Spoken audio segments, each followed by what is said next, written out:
Hey everyone, look, sorry, this is the cheesy interruption that you get on YouTube channels, but they're really important. I'd really appreciate it if you just hit the subscribe button. You see, it makes a difference to know how I'm doing, seeing the growth in subscribers, if we're getting the right content. Obviously, comments help as well. But hitting the subscribe button allows me also to book the best guests. It really does make a difference. So if you do enjoy this content, and I know you do because you keep coming back to watch it, just please hit the subscribe button. Sorry again for the cheese, but it is important. I appreciate it so much. Take care. Hi, I'm Raoul Pal, and welcome to my show, The Journeyman, where I take that journey with you to the nexus of macro crypto and the exponential age of technology. This is a journey for me because it is my authentic journey of knowledge. Now, I'm actually traveling this week in Australia and Singapore, and I'm actually speaking at the Super AI event in Singapore, which I can't wait to go to because AI is a really big area for me. I think it's obviously game changing. I think it's going to bring about the economic singularity. It's going to change the economic model. I think it's going to change all of our lives. And I'm working with a lot of AI tools. I use them in my everyday, but also we bring them at Real Vision. We have AI. We've had AI for almost a year in Real Vision at realvision.com, which is free for you guys to join. And you should do. It'd be crazy if you don't. We've got embedded AI to help you understand financial markets. You can ask it questions. It'll summarize content for you. You can ask the content questions. There's extraordinary stuff there, along with all the other benefits of being a Real Vision member. And it's, again, free to join. So please join us there. This next interview is an old interview that I brought back. And I wanted to because this was part of my foundational journey to the exponential age. And it's my conversation with Peter Diamandis. Peter is somebody who's been at the forefront of all of this, whether it's space science or whether it's longevity. He's somebody that I rely on to learn from. We all need mentors in this space, and Peter is a mentor to me. I think what he does is brilliant. And so I wanted to resurface this interview for you because you won't have seen it because it hasn't been on The Journeyman. My conversation with Peter Diamandis about the exponential age. I hope you enjoy it. Join me, Raoul Pal, as I go on a journey of discovery through the macro, crypto, and exponential age landscapes. In The Journeyman, I talk to the smartest people in the world so we can all become smarter together. Peter, fantastic to get you on Real Vision. I've wanted to get you on for a long time to pick your brains about all sorts of things. Well, a pleasure to be here, and my brain is ready for the picking. Before we get into all sorts of interesting stuff, I'd love to hear your story because you've got an incredible story that I think people will find very inspiring, and it also frames how you think and why you think these things. Sure. In brief, I was born in the 60s, and it was really the Apollo program and that what I call that scientific documentary Star Trek that got me going and excited about the world. And I became passionate about space. My parents were both in the medical field. My father was a physician. I wanted to become a doctor. And so I sort of buried my passions around space and went and got a 6-pack of degrees and a medical degree in molecular genetics and so forth. But all the time I was passionate about space. And when I got my medical diploma, I remember making a color photocopy and sending it to my parents, and then promptly, jumping out of the medical path and really focusing on space. And for me, the final frontier holds incredible opportunity for humanity, right? Everything we've ever held of value on Earth, metals, minerals, energy, real estate, are in near infinite quantities in space. And whatever we evolve to become, as a species in the future, it's going to be off-world, and the predominance of humanity will be off-planet. Having said that, I started a university called the International Space University, started a rocket company, satellite communications company, Zero G, which is weightless parabolic flights for flying people into weightlessness, which I've done, hundreds of times now. and flew Stephen Hawking into zero G, which was an incredible experience. The world's expert in gravity into zero gravity. We can talk about that. And then the X Prize, of course, which was a $10 million prize to inspire a new generation of rockets that can carry you and me and our friends into space. That became Virgin Galactic when Richard Branson bought the rights to create his vehicle.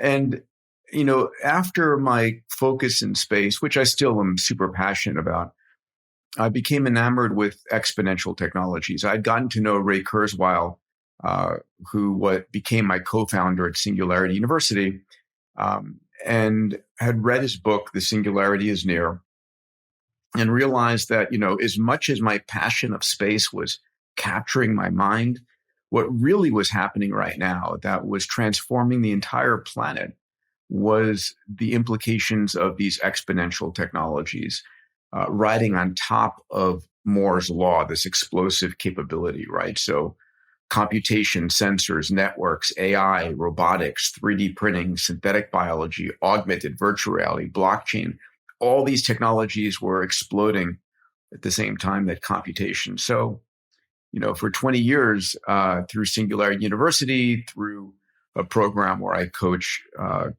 leaders and CEOs and entrepreneurs called Abundance 360, I've really been tracking how all these exponential technologies are reinventing industries. And my third act, if you would, has been focused on longevity, which I really got involved in, sort of going back to my early medical roots. I became enamored with the idea that we're in a position this coming decade to be adding 10, 20, 30 healthy years on a person's life. And, my mission is making 100 years old than you 60, right? Or than you 50.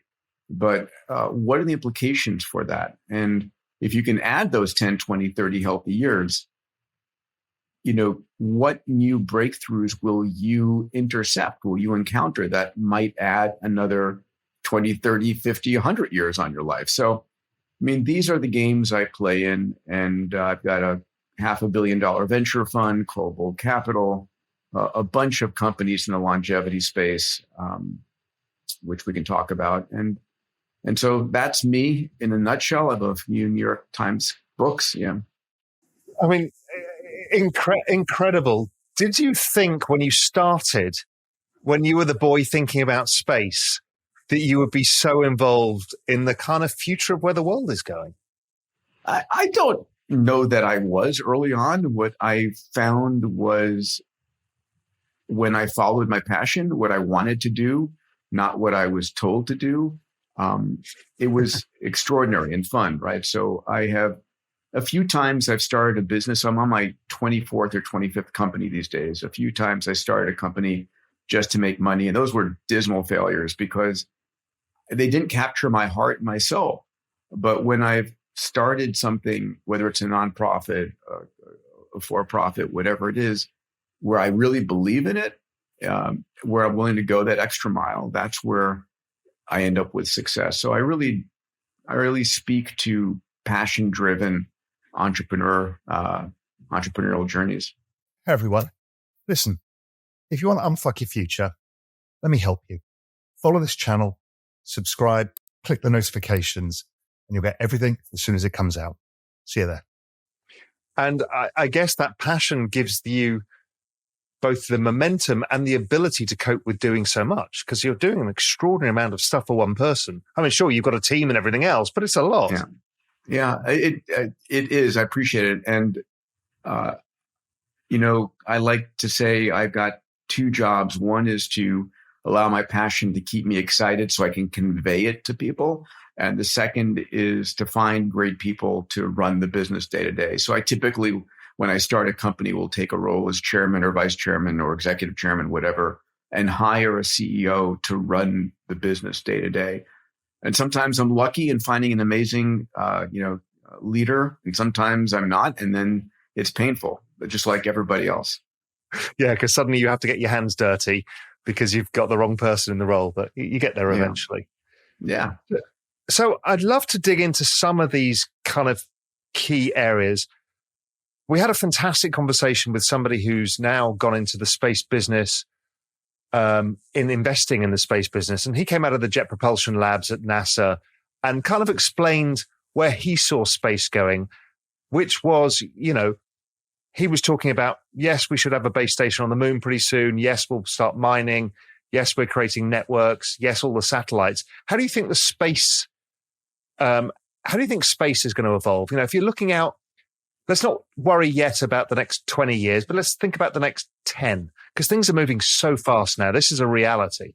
They are. There's no question at all. And they're moving fast for a number of reasons, which, number one, two of the wealthiest people on the planet, Elon Musk and Jeff Bezos. I've known Jeff for almost 40 years and Elon for 22 years or thereabouts. And they have the disposable income, so to speak, or they have the ability to fund it. And up until the last decade, it's always been government funded. And government funding comes with a lot of risk aversion. It's like you're not willing to try something radically different if you're a government agency, because if it fails, there's a congressional investigation, you're going to get fired. And so if you're not willing to take risks, you're stuck in incrementalism. And ultimately, nothing moves very fast, right? The Apollo program was an exception because we were, basically in the United States battling the Soviet Empire, and we had to, they had crushed us with Sputnik in 1957 and getting the first human, Gagarin, in 1961, and we needed to do something to demonstrate. So we took a lot of risks. The Apollo program was very risky, but nothing really since then, or very few things since then. And individuals have a much higher predilection for taking risks and the ability. And so we see folks like Richard Branson and Jeff Bezos, Elon Musk, and a multitude of others. So that's the first thing that's different. The second thing is the technology is available now to do these things like 3D printing rocket engines or 3D printing entire rockets. Like one of my venture fund is called Bold Capital. And one of the investments that we made at Bold was a company also out here in Los Angeles where I'm based called Relativity Space. And two young co-founders, one out of Blue Origin, one out of SpaceX, said, could we 3D print an entire rocket? And they started on that journey and they built the world's largest metal 3D printer they call Stargate, which is a cool name. And the idea is that if you can 3D print the entire rocket, in their case, they're hoping for 95%, then you could do that 3D printing of a rocket in LA, Detroit, Abu Dhabi, Colombo, Sri Lanka, Colombo, Sri Lanka, Sri Lanka. It's any place. And the idea being that you dematerialized and democratized access to these technologies. So it's insane. And then finally, of course, the whole, microelectronics and data that's enabling us to do so much more in smaller packages. But what's coming this decade, to go to your question, what I'm tracking right now is, without question, it's what SpaceX is doing. So, Elon and Gwen Shotwell, who runs SpaceX for Elon on a day-to-day basis, it's not a little bit better or not 2x or even 10x. It feels like it's 100x better than any other space company out there. They've gotten Falcon 9 operational with reusability very consistently on the first stage. And then what's coming next is Starship, which is a capability that's fully reusable, that has the ability to take 100 people to orbit, and land on the surface of the moon and go beyond the moon to Mars. And it's a transformative approach, and everything we've, ever built thus far doesn't compare. So a lot's coming there. And of course, Bezos is a brilliant entrepreneur and CEO, and he's behind the power curve on SpaceX right now, but he'll catch up. And he's committed whatever capital it takes. Elon's focused on Mars, moon first, because NASA wants to go there, Mars in the long term. Jeff is focused on the moon and really setting up the moon as a base, but then going from the moon to free Earth what we call O'Neill colonies. These are large rotating cylinders where you're living on the inside and it's accommodating 1 million people, eventually, taking humanity off the planet irreversibly to the stars. And I don't think it's a matter of if, it's just a matter of when these days. I mean, one of the things I look at is these exponential charts, and one of them is satellites going up into space. For years, it was kind of steady. Then the US kind of opened it up, and now it's gone truly exponential. And if you map out what Elon's doing alone, and that's excluding what people like India are now doing, I mean, everybody's setting satellites up, and they cost nothing in comparison. And that creates a whole different set of opportunities of linking kind of all of that space surround of the Earth. Yeah, no question. We're going to have laser communication, satellite to satellite. We'll have basically the interplanetary internet where you'll have connectivity around the moon, connectivity around Mars, connectivity wherever we go. And, what I'm most excited about, Raoul, is the notion that the real opportunities are going to be mining the asteroids. And that's been a passion of mine, right? These rocks that are flying sometimes near the Earth. If they hit us, it's a problem. The ones that are between Mars and Jupiter and what we call near Earth approaching asteroids, some of these rocks are either rich in water or ice, particularly, which can be broken down to make hydrogen and oxygen, which is rocket fuel, or they're rich in platinum group metals, platinum, palladium, iridium, osmium. And these are multi-trillion-dollar assets in space that we're going to, just like when the European settlers came over from Europe to the Americas, they brought their tools, but they were able to mine, if you would, the resources locally to develop the societies, the early American colonies. And the same thing will happen in space.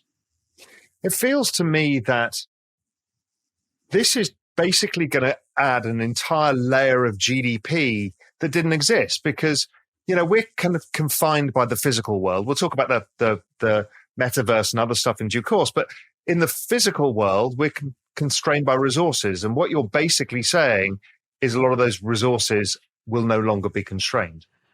They won't be. And, I teach this in my Abundance 360 executive programs. It's a year-round program, and it's the highest level for Singularity University, that in an abundance mindset, you begin to realize that there's nothing truly scarce. And that what exponential technologies are is the force that takes whatever was scarce and makes it abundant. And we can talk about, multiple examples, right? Energy used to be scarce. We used to go and kill whales on the ocean to get whale oil. Then we ravaged mountainsides to get coal. Then we drilled kilometers under the ocean floor. But we live on a planet that's 8,000 times more energy coming from the sun that we consume as a species. It's just not in a usable form, right? What would you think of as more scarce than a perfect diamond, right? A 4, 5, 6, 10 carat diamond. De Beers taught us that you should spend, like 2 months of your salary to buy your diamond engagement ring. Well, it turns out that we can now manufacture perfect gems, perfect diamonds, rubies, emeralds, whatever you want, and for effectively no cost. It's the cost of methane, electricity, and water. And there are companies like the Diamond Foundry that manufacture this. In fact, the largest jewelry company on the planet just announced this past year that they're going to stop buying, naturally mined gems, and they're going to manufacture them because there's no, child labor, no, ethical issues, and it's a better deal for everybody involved. So we go from scarcity to abundance, right? Google has given us an abundance of information. We'll talk about longevity later. And if we can, start to add 10, 20, 30 healthy years, that buys you the next 10, 20, 30 healthy years, then time starts becoming abundant as well. Yeah, I mean, one of the things I've been looking at is anything that gets digitized goes to zero in cost, which is essentially what you're talking about. And, we're going to be in a world not far away where the cost of electricity is zero. Yeah, it is true. And if you've got abundant available energy, right? And one of the things that I talk about is that the poorest countries in the world are the sunniest countries in the world, right? Really important implications there.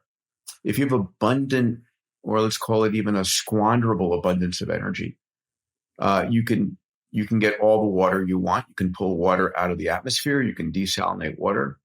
And if you have clean water, half the disease burden of planet Earth is due to unclean drinking water.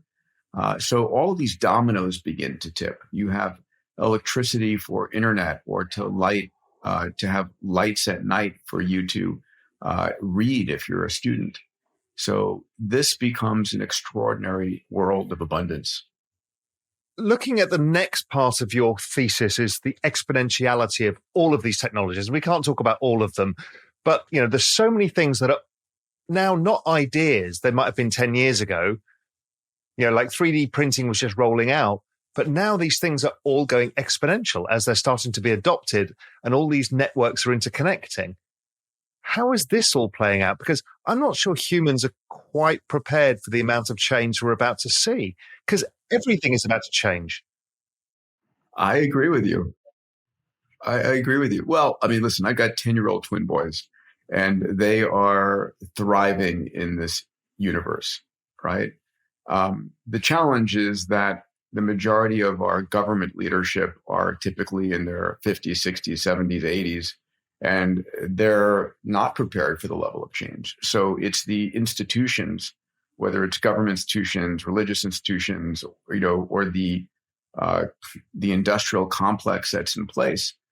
Those are the groups that are going to have the hardest difficulty. I wrote my last book, which came out a little over a year ago, called The Future is Faster Than You Think. I looked at what the next decade looks like. What does 2021 through 2030 look like? And painted the picture for how every single industry is going to change. Not a little bit, dramatically, right? I don't care what industry, health, education, insurance, finance, all of these industries are going to get disrupted. And it's not going to be your traditional company that's disrupting you, right? It's not going to be the healthcare companies, down the street that disrupts you. It's, if you're in the healthcare industry, it's going to be Amazon or Google or, Apple, or the multitude of startups coming our way.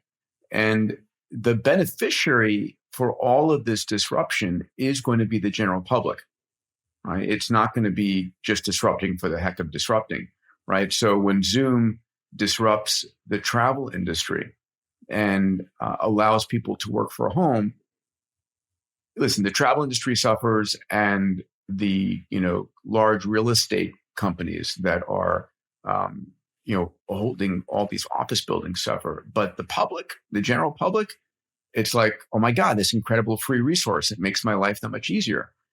So yes, there's going to be challenges, and we're not prepared for the speed of change. But I am an optimist in terms of these technologies, for the most part, serving humanity and elevating humanity. And how do you think through the replacement of humans in the labor force and how we prepare for that, or what role humans might play in a different way? Real important question. And, I write about this a lot in the following way. To date, we haven't seen a replacement happen, even though it's been discussed and talked about forever, for decades, right? The first time there was a letter written by a bunch of Nobel laureates and top scientists and economists to the President of the United States, warning about the massive disruption in the labor force coming from automation. And that letter was written in the 1960s. And we've seen none of that, right? We used to have rooms filled with individuals, mostly women, copying ledger to ledger to ledger in these banks. And all the automation was going to replace that. And it did, But guess what? We have more employees in banks than any time ever in human history. And so what we're seeing to date is very few of those jobs actually getting replaced. We will replace the jobs that are dull and dangerous and dirty. Those will go away, and robots and AI will replace them. But what we're going to see in the next decade is really around AI human collaboration, where it's individuals working with AI, not being displaced by them. And the other thing I think we'll start to see is the realization that we can divide ourselves into two groups. People who are doing what they absolutely love, what you and I are doing right now, and then people who are doing a job because they want to put food on their table, get insurance for their families. And the hope is that technology will enable people to do what they love more than ever before, and less for just having to earn a living. One of the things I've been thinking through as well is the development of the metaverse. So the kind of digital world that we're all going to inhabit in the future. And again, it feels like space to me. It's like discovering the Americas again. There's plenty of new opportunities that we can't imagine. And yes, we will be working alongside AI within that world, but it feels like the opportunities are going to be abundant in many respects. Yeah. So I track that very carefully. I think of the metaverse as the convergence of, XR, I'll call VR and AR together, augmented and virtual reality, convergence of that, AI and blockchain. And we're going to start to spend more and more of our time in the virtual world. We will have a citizenship, I'm a US citizen, and I will have an additional citizenship in virtual worlds. And in those virtual worlds, the ability to experiment is a lot easier. You can experiment with new governments, with new voting systems, regulatory systems. You can experiment with new currencies. You can start to experiment. So the velocity and the agility of experimentation is going to go up tremendously. I'm on the board of a company called VATOM, VATOM, which stands for Virtual Atoms, that a brilliant entrepreneur, Eric Poulier, has created. He was the very first person to come up with NFTs back, 5-6 years ago. He has a company called Spatial Web, which is sort of a three-dimensional, metaverse application that's extraordinary. And I'm just tracking this, and we have, it's a much bigger opportunity than when we first saw www. And the convergence of new headgear that's going to come from Apple and HTC and a multitude of startups, and 5G and 6G that's coming. All of these things are going to transform how we interact with content. It's going to transform the entire educational system, which is really insanely broken right now. Yeah, I mean, 100% agree. Also, I think you raised an interesting point that I've been talking about as well, is we're creating digital sovereign states, and they're highly adaptive states that don't have the restrictions we have, because they have a system of money, they have an organizing set of principles, and all the things that make up a state or a religion, or however you can control complex adaptive systems. It feels like that's coming, and your token is your access to that world, let's say. Yeah. We're still desperate for digital identity. Yes, that digital identity is fundamental to this future universe. Sovereign identity, in other words, that you own your identity, not Facebook or Google or anybody else. And then having, with that identity, a wallet that allows you to receive and make payments in crypto. Those two things are coming, and there are amazing entrepreneurs working on both. And then they just unlock a universe that we haven't really even a glimmer of understanding yet. Yeah, I think so. The other thing is, where do you think about the centralization versus decentralization debate? We can see Zuckerberg wanting to create some sort of centralized version of what he thinks the metaverse is, and Tim Sweeney at Epic Games and others saying no, and the whole kind of blockchain industry saying no, we're going to have this fight. I think it's going to be a fight, and I think it will be decentralized. And you, as a user, need to be able to take your identity what you own, your attributes, whatever superpowers you've developed, and take it from I don't want to call them metaverse to metaverse, but it's going to be from application layer to application layer. But it's, today, if you develop something in Minecraft or Roblox or Axie Infinity, you don't have the portability to take it to other locations, but that will change. The user interface is the ones that are, open will win is the final, for me, is the most important thing, that open ecosystems will, in the long run, vastly outdo closed ecosystems. Do you think people are underestimating the size of what blockchain is in terms of what it means for all of us? Because people are still kind of fixated on Bitcoin or Ethereum without understanding that is basically the architecture for the internet of value across everything. How are you thinking it through? Yeah, no, I agree 1,000%. The moment when every single thing is uniquely identifiable, uniquely valued, and uniquely ownable in the digital world, or even, and that's where that company I mentioned, Vatum, is focused, is when you go between the virtual world and the real world, and being able to get a virtual Coke in a game that has a unique blockchain identifier, and being able to then take it into the real world and get an actual Coke for that. I mean, it seems a very simple thing, but where there is going to be the complete portability between the real world and the virtual world. And I mean, I don't know how to explain it other than it is the biggest opportunity for wealth measurement and creation on the planet. As we tokenize real estate, we tokenize everything. And it's pretty democratic. Everybody can get involved. Unlike space, this is something we can all do, right? Yeah, it is going to be democratic if it's done properly, which I think there's enough leadership and enough independence that it will be done democratically. I don't think, I don't think any government or individual billionaire will have the ability or clout, to fight this decentralized network of networks and leaders. So with you being involved in so many areas, how do you think about investing across this? Because, with your funds now, you're investing. What opportunities are you looking at? How do you think about the asset allocation amongst these ideas at the moment? We'll come on to longevity afterwards, but I've just there's so much technology here. So let's see.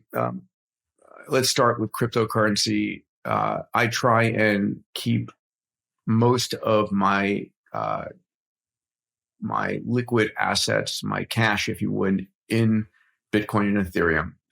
I'm probably 80% Bitcoin, 20% Ethereum, just roughly. I use a wallet called Abra to store it in. I know Bill well. Bill Burnham. Yeah, Bill's amazing, and I love the company. And when I can get 5% interest rates on my cryptocurrencies, why wouldn't you want to do that, right? Or 10% on cash. So that's my position. And then unique real estate when I can, as a asset that is unlikely to devalue rapidly. I mean, one of the biggest questions is, where are you putting your currency? If it's putting it in US dollars or pesos or other thing, you're devaluing your currency at an extraordinary rate from inflation. People think, oh my God, my real estate's gone up or my stocks have gone up. Yeah, but look at the inflation rates. It's all artificial. So, and I'm very long in tech. And the majority of the tech that I'm in is biotech and longevity related. So my fund, Bold Capital, about 70 to 75% are in the biotech, healthtech field, right? I think honestly, at the end of the day, you still can't take it with you. And the biggest business opportunity is going to be if I can give you 20, 30, 40 healthy years. I mean, you're going to spend your money anyway. You can spend it in the last year of your life in crazy Hail Mary passes and the latest whatever to try and keep yourself alive after you're 99% of the way into the grave, or you can start to use it wisely to change your your health span earlier in your life and do those smart things. So that's where I'm investing into. It's, if that makes sense for you. Yeah, totally. So let's go down the longevity journey. I mean, I started on this journey, I think, from Tim Ferriss, and I heard you on Tim Ferriss years ago. And then David Sinclair's book was fantastic, because it brought all the science in one place and made it clear. But there's a lot more to it than that. As you said, there's so much genetic science going on. How are you seeing this space, the longevity space? Because I'm super interested in this as well. Yeah, sure. And for those who don't think about it this way, I talk about having a longevity mindset. And a longevity mindset involves actually having the belief that what used to be old age is no longer the limit, that we're going to be creating the technologies this decade. We're going to see incredible breakthroughs that will add decades to your life. And I'm searching for them everywhere. I'm building companies around them. I'm investing in them. There's a concept called longevity escape velocity, which I'm sure you've probably heard of from Aubrey de Grey and Ray Kurzweil. And it's the notion that today, for every year that you're alive, science is extending your life for about a quarter of a year. But as we said, exponential technologies are expanding at record growth. And there's going to be a point in the near future where for every year you're alive, science is extending your life for more than a year. And that's what we call longevity escape velocity. And so I'm tracking that. I'm working, one of the things that I'm proud of is the work I do with the X Prize Foundation. We offer out these large cash prizes. We just launched a $100 million gigaton carbon removal prize with Elon Musk. And I'm working right now on a $100 million age reversal X Prize for the teams that can reverse your age and my age by at least 20 years, right? And then have it be repeatable. That's the current mindset, that aging is a disease that can be slowed, stopped, and even reversed. So I'm super, David Sinclair has become a very dear and close friend, George Church and multitude. Tony Robbins and I have just completed a book right now that's coming out in February of 22 called Life Force. And it's a tour de force of all of the incredible technologies that are transforming health care. It's like all the breakthroughs around cancer, all the breakthroughs around Alzheimer's, all the breakthroughs around obesity, all the breakthroughs around heart disease. I mean, it's like, and then looking at gene therapies and looking at CRISPR technologies and all.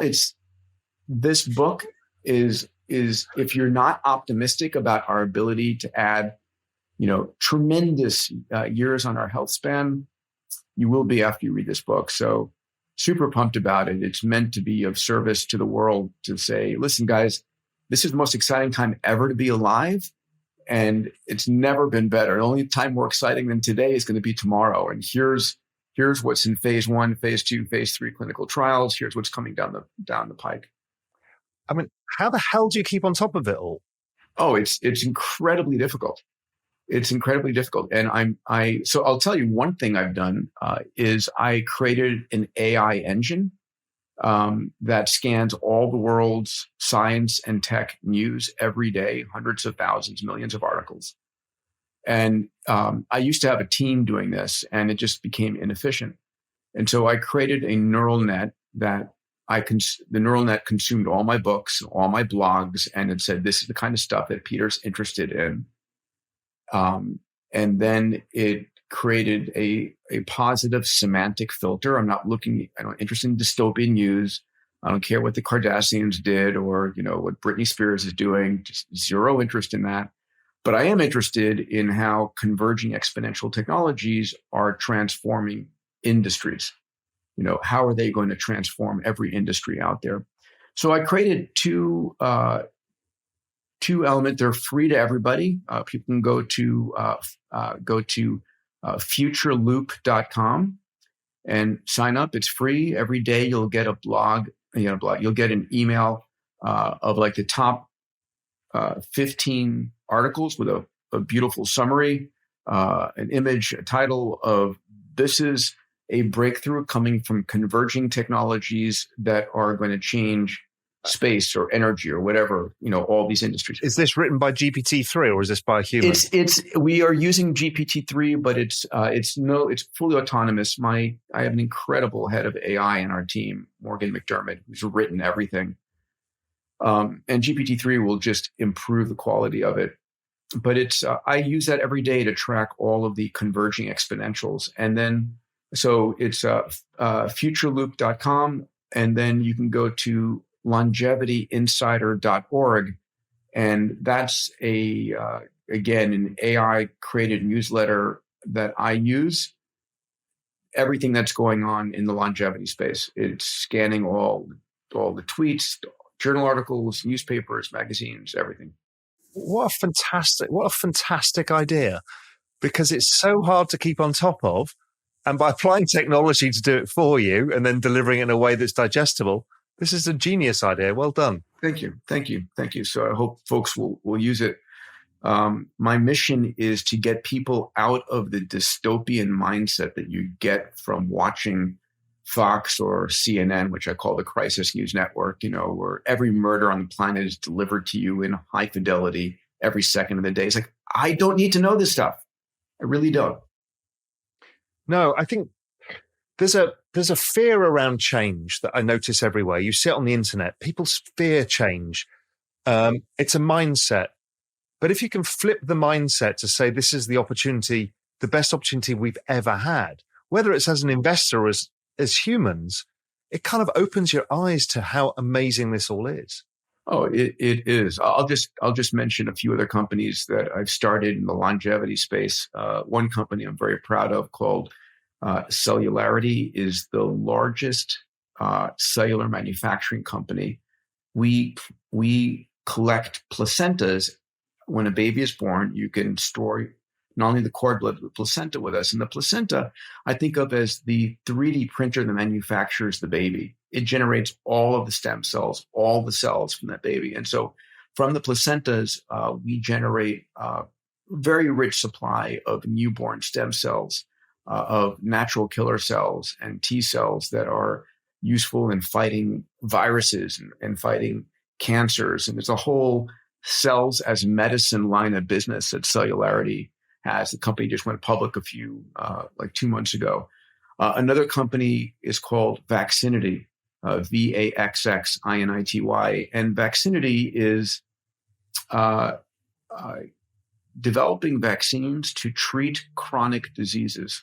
So imagine you could vaccinate yourself against Alzheimer's, or vaccinate yourself against Parkinson's, or stroke, or heart disease, or migraines, or muscle loss, or bone loss. That's the business that the company is in. It's in phase 3, entering phase 3 trials on Alzheimer's, phase 2 in Parkinson's, phase 1 in stroke. And the value here is that this is about preventing chronic disease for pennies on the dollar. I mean, thousands of times cheaper than treating it afterwards is preventing it in the beginning.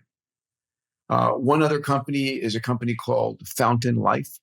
And we have 5 facilities in the US today. We'll have 10 by the end of 22. And when you come to Fountain Life, and you should do it, we digitize you. We do full body MRI, coronary CT driven by an AI algorithm, DEXA scan, full genomics, metabolomics, everything.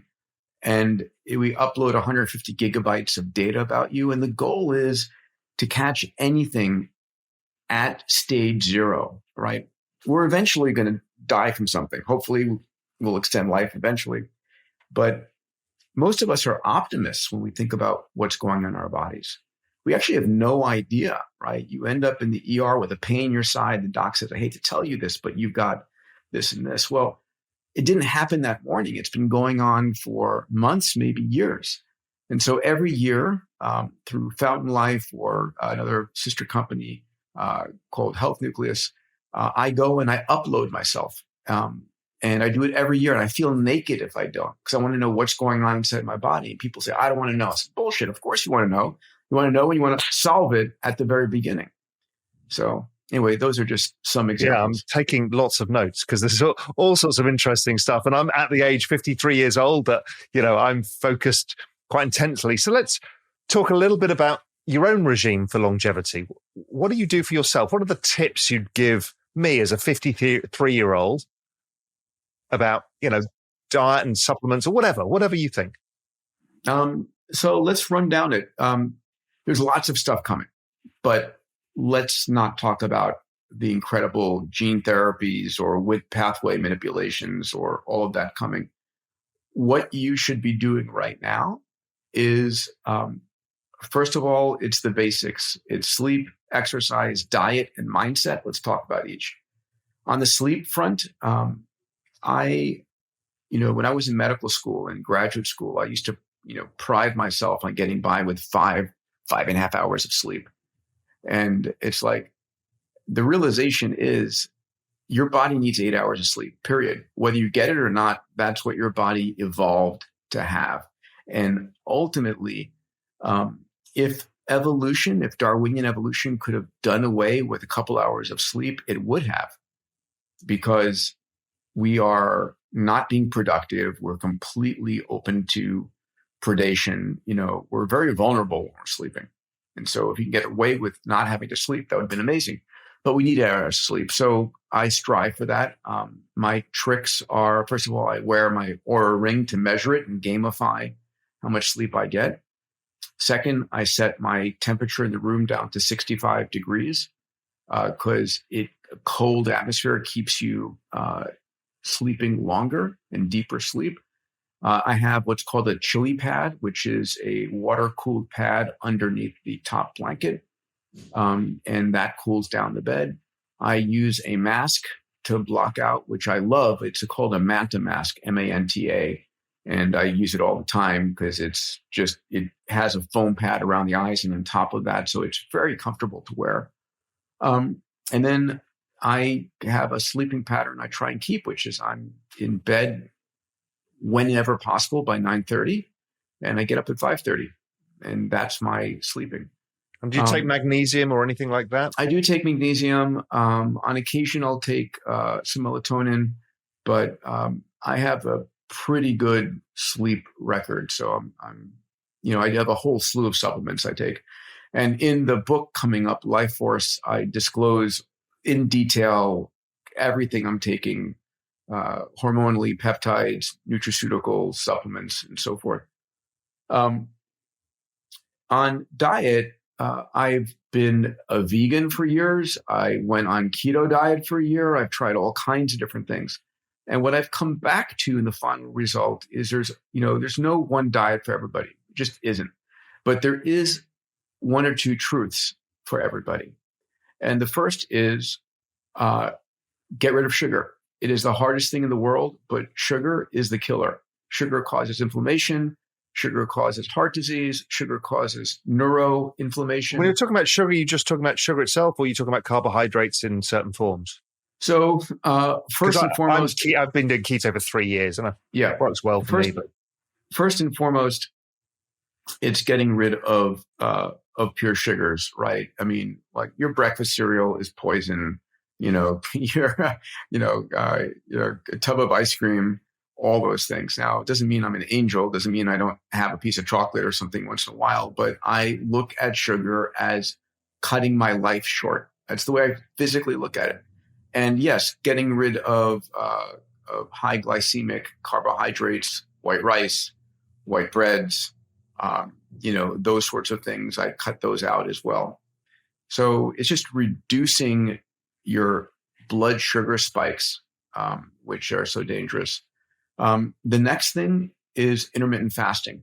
I believe that intermittent fasting is super valuable. So I will not eat. In fact, I haven't eaten yet. It's 1:50 in the afternoon here in California. I will eat, after 1 o'clock.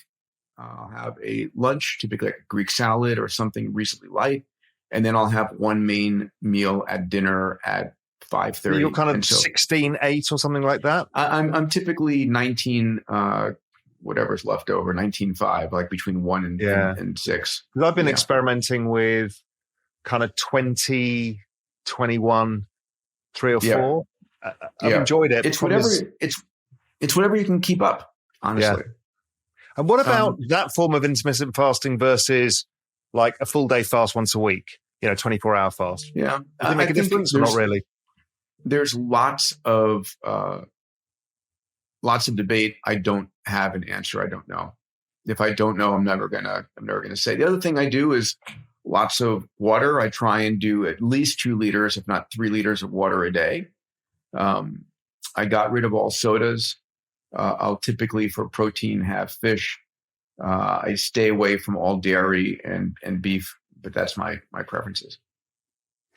And if there's one, because I don't want to unveil what's in your book, because the book sounds fascinating. If there's one supplement that you think is easily available for the average person, is it vitamin D? Is it, what is it? Yes.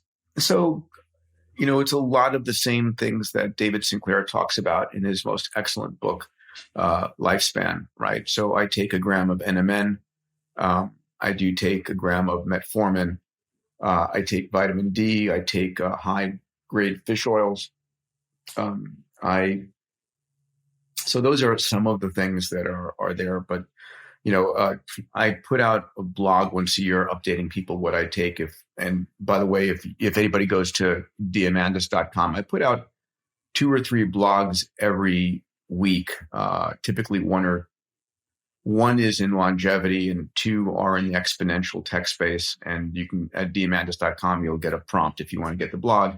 But I'm very proud. I spend a lot of time writing these blogs as my way to communicate between books on, like I've got one going on sleep right now, and one on diet and exercise, and just keeping people updated. And then as breakthroughs are happening in the AI world, the robotics world, I think one of my abilities is to say, this is what just happened, and this is what it means to you in very simple language. Right. Final question. This is all leading to the singularity. What does that mean to you? So I don't think any of us truly appreciate how fast the world is changing, and that the rate of acceleration is itself accelerating. The things that we take for granted right now, like what we're doing right now digitally for free, high bandwidth connectivity and FaceTime for free on the planet, and ability to know anything you want anytime you want. And flying cars and autonomous cars are finally here. And it's like all of this stuff is so insanely amazing, but you have no context. We're like at the frog in the water boiling, but if you compare it to what even life was like just 10 years ago, it's incredible, right? So the fact that it's speeding up is what Ray Kurzweil calls the singularity, that there's going to be a moment in time where the rate of change is so fast that it's impossible to predict what's next. And that is going to be crazy. And this is when AI becomes superhuman. And this is also when humans start merging with AI, right? We haven't talked about this, but another field we can spend an entire show on is the whole area of brain-computer interface, right? So I'm tracking a lot of the brain-computer interfaces, right? Our brain has 100 billion neurons, 100 trillion synaptic connections. And we're limited in what we can memorize and learn and so forth. But our cell phones get smarter because they do certain processing on the phone, then they go to the edge of the cloud to do complicated things. Imagine if we can connect our brain to the cloud so that, we can think and Google. If you want to understand something, you could get additional computational capabilities. And Ray Kurzweil's prediction of when we're going to have this, brain-computer interface is the early 2030s, like 10, 12 years from now. Really? Yeah, really. And so I would not have believed that, except I'm watching the companies do it. I'm watching these incredible companies from, Neuralink that Elon's funded to Open Water, which my venture fund has funded, from Mary Lou Jepsen, that can like read and write onto a neuron without going through the skull. It uses red laser light and holograms and ultrasound to do that. I mean, you can't make this stuff up. It's an incredible world coming our way at lightning speed, and it's going faster. So, yeah, we have challenges. We also have more and more powerful tools than ever before to help us deal with those challenges. Peter, look, fantastic conversation. I could have spoken to you for hours because, we just basically did a top level look at everything there, and there's so much. But, I'm going to direct people to follow some of your stuff because there's a lot of content you put out. You help a lot of people get their heads around all of this, and thank you for everything you do. It's amazing. My pleasure. Well, listen, when Life Force, our book, comes out that Tony and I are writing, let's get back together again and go into some more detail on that. Yeah, I'd love to. Maybe get you and Tony together. That would be fun. That would be fun. All right. Brilliant. Thanks, Peter. My friend. Thank you. As you can see from Peter, technology kind of is everything for us. It's our future, it's our past, it's our present. It changes our lives in ways we don't yet understand. And this period of the exponential age is the fastest period of change in all human history. We have to navigate it. We have to navigate it by bringing on the best voices. I've so profoundly taken by this and the opportunity set that I actually started an entire research service based out of my writing on the exponential age and global macro investor. I spun out a service called The Exponentialist with David Mattin. And that is where we discuss in depth what is going on, what it means for you, what it means for your business, whether it's AI, robotics, EV, whether it's genetic sciences, whether it's longevity, all of it. We discuss all of it in depth. There's no research service like it. I'm immensely proud of it. There's also a portfolio which invests in exponential age themes. There's also business cycle analysis, so you know where you are in the business cycle of technology. Things like the semiconductor cycle. All of these things help you navigate this incredibly exciting future. Now, you can find it by going to realvision.com, and just when you're there, it's free to join. You can get to use all the AI tools and stuff I mentioned at the beginning, but there's also the marketplace, and the marketplace is where we have third-party research, and within that is the Exponentialist. Go and check it out. Take a free trial of the Exponentialist. It costs you $1 for a free trial. It will literally change how you see the world, and I think you're going to get tremendous value out of it. Anyway, I'll see you at Real Vision. Take care. If not, don't forget, please just subscribe to the channel. It does help us out immensely when we bring on guests. Thank you so much. See you next time. Hey there, revolutionaries. To join a community sharing insights like you just watched, head over to realvision.com. There you will get unbiased insights and exclusive access to the very best, brightest, and biggest names in finance. Be a part of our community of lifelong learners. See you there.